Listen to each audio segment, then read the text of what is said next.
ప్రియుడి కోసం కాబోయే భర్తను కొండపై నుంచి లోయలోకి తోసేసిన ప్రియుడు చేతన్ చౌదరితో కలిసి లోయలోకి నెట్టి చంపేసింది. కాబోయే భర్తను ప్రియుడితో కలిసి చంపేసిన ఘటనలో పెళ్లి చేసుకున్నాక తన భార్యని రాణిలా చూసుకుందాం అనుకున్నాడు. అందుకే 17 కోట్లు పెట్టి ఒక అందమైన ప్యాలెస్ ను కొన్నాడు తన కోసం. రాణిలా చూసుకుందాం అనుకున్న భార్యే తన పాలిట రాక్షసి అతన్ని చంపేసింది, అది కూడా తన ప్రియుడితో కలిసి. అసలు ఏం జరిగింది తెలుసుకునే ముందు మీరు కొత్తగా మన ఛానల్ కి వచ్చినట్లయితే మన ఛానల్ ని సబ్స్క్రైబ్ చేసుకోవడం మర్చిపోవద్దు. ఇలాంటి కంటెంట్లు చాలా వస్తాయి. వీడియో పూర్తిగా చూసి వీడియో నచ్చితేనే లైక్ చేయండి. పూణేకి చెందిన కేతన్ అగర్వాల్ ఒక రియల్ ఎస్టేట్ వ్యాపారి కొడుకు. అతనికి ఒక మసాలా వ్యాపారి కూతురుతో ఎంగేజ్మెంట్ అయింది. వారి 2 ఫ్యామిలీలు చాలా హ్యాపీగా ఉన్నాయి. తన భార్యతో కలిసి ఉండడానికి 17 కోట్లు పెట్టి ఒక ప్యాలెస్ కొన్నాడు కేతన్ అగర్వాల్. కేతన్ అగర్వాల్ కి సియా గోయల్ ఒక రోజు ఫోన్ చేసింది. మనం లోహగఢ్ ఫోర్ట్ కి వెళ్దామా, అక్కడ వ్యూ చాలా బాగుంటుందంట. అప్పుడు కేతన్ అగర్వాల్ తప్పకుండా వెళ్దాం, నేను పికప్ చేసుకోవడానికి వస్తున్నాను, వెళ్దాం. వాళ్ళిద్దరూ కలిసి లోహగఢ్ కోటకు వెళ్లారు. ఎక్కిన కాసేపటికి 400 ఎత్తుల అడుగు నుండి కేతన్ అగర్వాల్ సడన్ గా కింద పడిపోయాడు. చుట్టుపక్కల ఉన్న వారు పోలీసులకు కంప్లైంట్ చేయడంతో పోలీసులు వచ్చి చూసేసరికి కేతన్ అగర్వాల్ అప్పటికే చనిపోయాడు.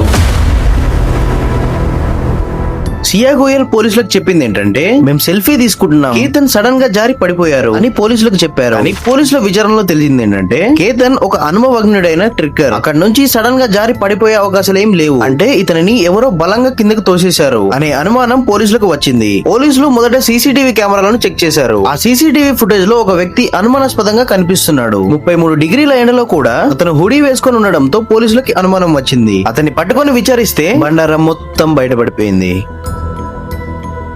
కేతన్ అగర్వాల్ ని హత్య చేసింది ఎవరో కాదు, కేతన్ అగర్వాల్ పెళ్లి చేసుకోబోయే అమ్మాయి సియా గోయల్ మరియు అతని ప్రియుడు చేతన్ చౌదరి. ఈ మర్డర్ ప్లాన్ ని ఎలా అమలు చేశారో ఇప్పుడు చూద్దాం.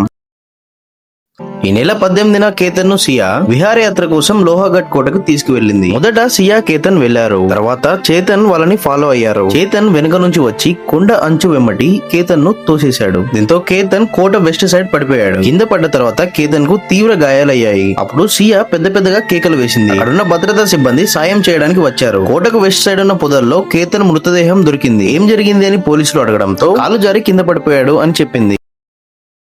కేతన్ వాళ్ళ తల్లిదండ్రులు ఏమన్నారంటే, సియాను నా కోడలుగా భావించాను, ఆమె నన్ను నా కుమారుని మోసం చేసింది. ఇప్పుడు నా కొడుకు లేడు, దీనికి సియా మరియు ఆమె ప్రియుడే కారణం. ఆమె మా ఇంటికి 2-3 సార్లు వచ్చింది. ఆమె మా ఇంట్లో పూజకు కూడా వచ్చింది, పుట్టినరోజు వేడుకకు కూడా వచ్చింది. మేమిద్దరం కలిసి చాలా సార్లు షాపింగ్ కూడా వెళ్ళాం. సియా అలాంటి అమ్మాయి అని మేము అస్సలు అనుకోలేదు. ఆమెకి మరణ శిక్ష వేయాలి అని ఆమె అన్నారు. కేతన్ తండ్రి మీడియాతో మాట్లాడుతూ, ఇష్టం లేకపోతే వద్దని చెప్పొచ్చు కదా. వాళ్ళిద్దరికి ఫిబ్రవరిలో నిశ్చితార్థం జరిగింది. వారు 6వ తేదీన బాలి వెళ్లాల్సి ఉంది. నలుగురు కలిసి బాలి ప్రయాణానికి సిద్ధమయ్యారు.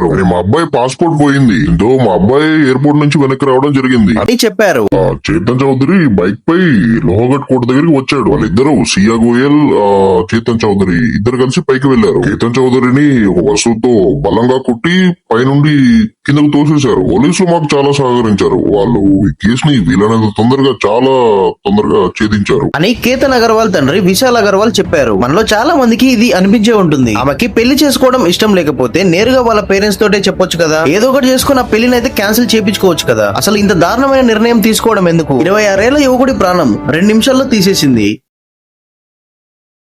సియా గోయల్ తరపున లాయర్ ఏమన్నారంటే, పోలీసులు సియాను తమ కస్టడీకి ఇవ్వాలని కోరారు. అయితే ఎఫ్ఐఆర్ ను పరిశీలించిన తర్వాత మా క్లయింట్ ను పోలీస్ కస్టడీకి పంపడాన్ని వ్యతిరేకించాం. ఆమెకు జ్యుడిషియల్ కస్టడీ ఇవ్వాలని కోర్టును కోరాం. కానీ కోర్టు మా అభ్యర్థనని అంగీకరించలేదు. 7 రోజులు కస్టడీ ముగిశాక జూన్ 29న మా క్లయింట్ ను మళ్లీ కోర్టులో హాజరుపరుస్తాం.